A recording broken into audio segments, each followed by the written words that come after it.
This might be the best Ford Explorer ever. And I really mean that. I borrowed this Explorer from Larry H. Miller, Super Ford here in Salt Lake City. Be sure to ask for Ken. Let's go ahead and check out the window sticker so you guys can see the pricing and all the options on this spec. Now at the very top, you guys can see the description. And this does have that star white tri-coat paint. It is a metallic. And then here is a short listing of the standard equipment. Be sure to pause it. And then down below are the options. So that star white paint is going to cost you an additional $795. This one does have the 21-inch wheels, and it has the floor liners and carpet mats for $200, Blue Cruise for $700, and that's pretty much it. Twin panel moonroof comes standard. Destination comes in at $1595 with a total price of $62,490. And you guys probably saw that base price there at $59,200. And then here are the fuel economy numbers. One thing that is special about the Ford Explorer ST is everything that you see pretty much comes standard. So this sporty front grille that's finished in black. You also have some trimming down below painted in black here. Really dresses out the front end.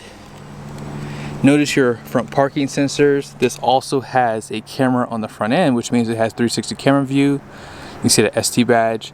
Full LED headlights, accent lights, including the fog lights are LED. And I like how they spell out Explorer on the front end. They did a great job back when they redesigned it, and the refresh just takes it a step further. Now, the Explorer does have a sport tuned suspension. So you guys will see that right here. You have that aluminum lower control arm. You can see the sway bar, and then I'm sure those shock absorbers are tuned for a little bit more sportier driving. Fabric material for the wheel well, and then here are the tires. And these are the Pirelli Scorpion tires, 275/45/21, and the wheel design is really nice. They didn't go with the black, they went with like a gunmetal color, which really pops on this white for sure. And great design, 5-spoke, and they have some nice accents that they added with the spokes there. Red painted calipers, which is an accent they use for the ST and the ST line. Now this is going to be your plastic fender flares. Not a huge fan of that. Down below they do have a painted trim piece right there, and then just below it says Explorer. I like this painted mirror cap, but more plastic turn signal here, and this pillar here is finished in black. Twin panel moonroof is going to be standard.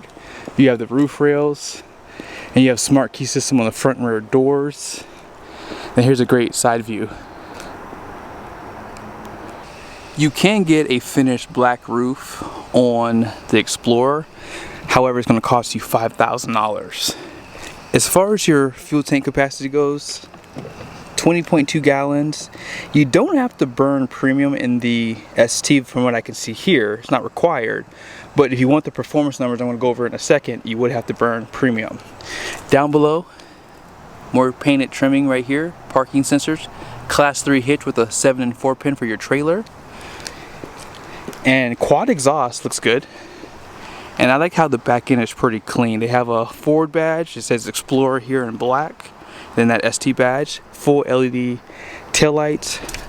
Backup camera. And in order to pop this open, just pop the button there. And this does have decent storage behind the third row seat. And there is storage below the floor here. And they give you these small coveys on each side. These pop out on both sides. Tie downs, 12-volt power right here, lighting, and these seats are power too. You don't have to hold the button either, which is nice. Now the only downside is they don't put lights up here. And at nighttime, those are very useful in my opinion. Subwoofers here. And notice how they don't give you any USBs on the driver's side. However, on the passenger side, they do give you 2 USBs right there. A little bit of storage. Cup holders are down below there. And to put the seats back up, simple. You can lock the tailgate and drop it from out back as well. Let's go ahead and pop the hood so we can talk about the performance of this engine. So here's that 3-liter twin turbo V6. This engine has great performance numbers, 400 horsepower and 415 pound-feet of torque. All that power goes to a 10-speed transmission, and the good thing about the Explorer is you can get it in rear-wheel drive or all-wheel drive. So if you don't live in climates where you get a lot of snow, well, you can save a little bit of money at the pump by getting the rear-wheel drive. Now the only negative thing is this engine, to get those performance numbers, you have to use premium fuel, so something to consider. Now you guys saw how sporty the exterior was. Check out the interior. Great designs on the door here. You have 3 seat memories, power folding outside mirrors, and notice you have blind spot monitoring as well. And you can power fold those. Red stitching, leather. They did a great job. Soft touch on the door where it matters, and decent storage down below. Now this one does have the B&O sound system standard, so 14 speakers. I think it has like 900 plus watts of power, so you should have some good tunes coming out of there. And they do have that Ford Performance badge. Check out your seats, great bolstering. They look sporty, and they give you a flat bottom steering wheel right there, and that is power too. Same story for the passenger side. And then great design on that dash too. Leather wrap with more of that red stitching. And these seats are gonna have the massagers. Tilt headrest. Out back. They do provide the curtains. Love to see these for sure. Cup holder for like a bottle. And these seats do fold flat, which no surprise there. And they do provide an armrest. And notice how they put ST right there. That's a nice attention to detail. Now the seats are pretty much all the way back. And this seat does slide forward and back too. And there is a pass-through right here. Pretty decent. And you have a single climate control, 2 Type-C USBs, 120 volt power plug. I always tell my kids, leave this closed when you're not using it, because obviously it's gonna get broken. Cup holders down there.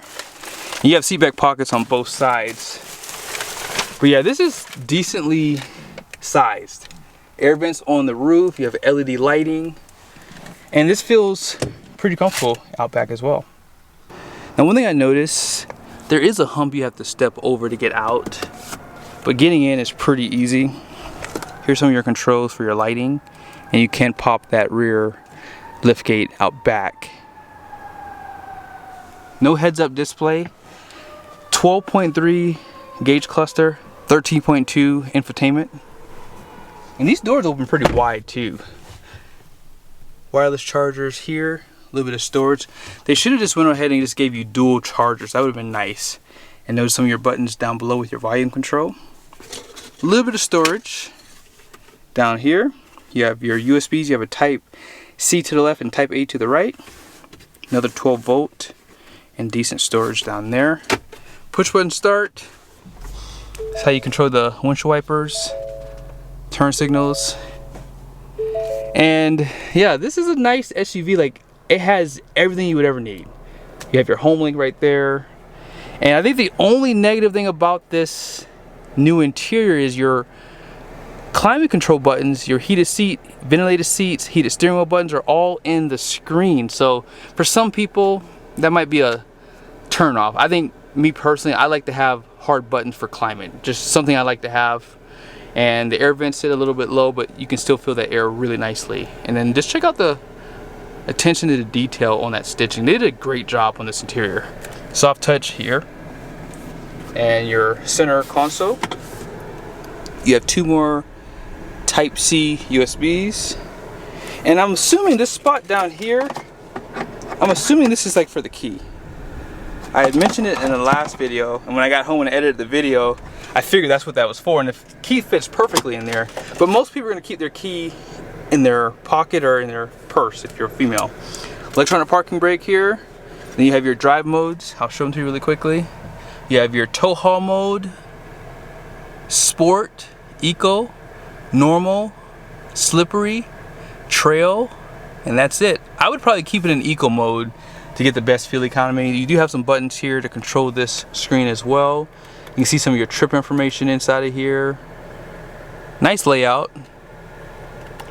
Shows you the status. some temperature gauges that you can look at, off-road pages, and then on this screen here you have wireless Apple CarPlay, Android Auto. If you hit the car button right there, you have your ambient lighting, so you can change the color inside the interior. I think most people are gonna like red to go with the red accent, right? And then if you go back, you have your seats, so you have your lumbar support, or if you want, you can just kind of head over to the massage. And it has 3 levels of intensity. You have 5 different levels that you can choose from. And surprisingly, it works really good. I did a video on a Buick Enclave for 2025. They only had 1 level and it barely worked. I felt like they should have just not put it inside the seats because it's terrible. But this one works great for sure. So last menu is this one here. It pretty much shows you everything in the profile 1 that you have. YouTube's inside of here. Your towing pages are right here. And then that's pretty much it. And as I mentioned, all your climate control is just down below here. The good thing about that is it's always up, so you don't have to go looking for that. It's just always down below. And if you need your heated seats, anything like that, heated steering wheel, those are available. I have the cooled seats on. With this like suede material, the seats still are perforated, so you can still feel that cooling effect. But when the seats are in the heated control, it's really hot on this material. At the very top, you do have a place for your sunshades. As I mentioned earlier, LED lighting, and then this one does have that twin panel moonroof. It does not go all the way back to the 3rd row seat, but it does go back far enough for I think most people. Last thing to point out, you have your cruise control with adaptive, and this one does have the self-driving known as Blue Cruise. You can see one of the sensors right there. Now, before I end off the video, I want to show you the numbers on the side of the door. So you have a gross axle rating at 2,790 pounds. The rear is 3,520 pounds. Gross fuel weight rating is going to be 6,150 pounds. All in payload is right here at 1160. Hope you guys liked the video. I think this is available for sale. So if it is, I will drive this one and then I will put it up against a 2.3 liter engine to show you guys fuel economy and performance. Be sure to subscribe to the channel. Make sure your bell notifications are on. See you guys soon.